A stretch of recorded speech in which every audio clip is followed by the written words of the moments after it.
पारूची काय अवस्था असेल आपण सगळेच समजू शकतो। फक्त ती घरी आली ना की काही बोलू नका तिला ह्याबद्दल।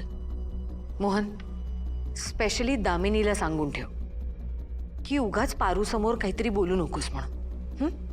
हो वहिनी, मी सांगतो तिला। सावित्री, पारूला तू सावरशील, कारण आता मला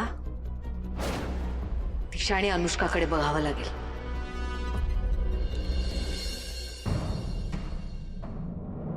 अहिल्या मॅडम, मी लगेचच माझ्या टीमला घटनास्थळी पाठवतो आणि डेड बॉडी पोस्टमॉर्टमला नेण्याची व्यवस्था करतो। पण मॅडम, हे कसं शक्य आहे? अनुष्का तर गायब आहे। आम्ही या सगळ्याचा शोध घेऊच, पण या सगळ्यामध्ये दिशाचा हात असण्याची शक्यता अजिबात नाही। काय? तुम्ही काय बोलताय इन्स्पेक्टर साहेब? अहो, अनुष्का आणि दिशानी मिळून हे सगळं केलंय। आम्ही खात्रीने सांगतोय तुम्हाला।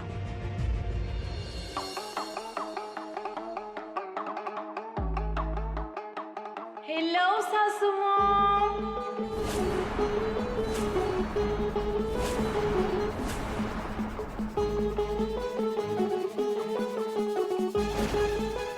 सरप्राइज। दिशा, तू आमच्या घरात यायची हिम्मत कशी केलीस?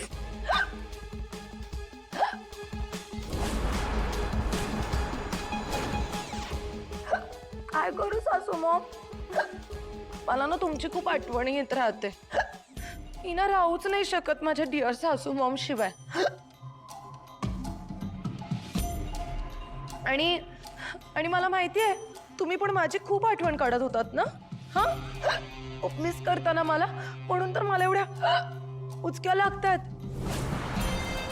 म्हणून मग मी आले तुम्हाला सगळ्यांना भेटायलाच। तुम्ही पण मला भेटण्यासाठी खूप एक्साइटेड होतात ना? खरं बोला। इन्स्पेक्टर साहेब, या मुलीला आत्ताच्या आत्ता अटक करा। खून केलाय हिनी।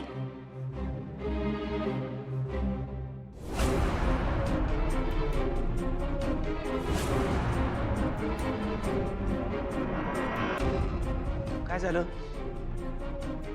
तुम्ही हिला अटक का करत नाहीयेत? मॅम, काल रात्रीच दिशाला ड्रिंक अँड ड्राईव्ह केसमध्ये पोलीस स्टेशनमध्ये अटक करण्यात आली होती। म्हणजे ती स्वतःहूनच सरेंडर झाली आणि रात्रभर तिथेच होती। आज सकाळीच तिला जामीन मिळाला।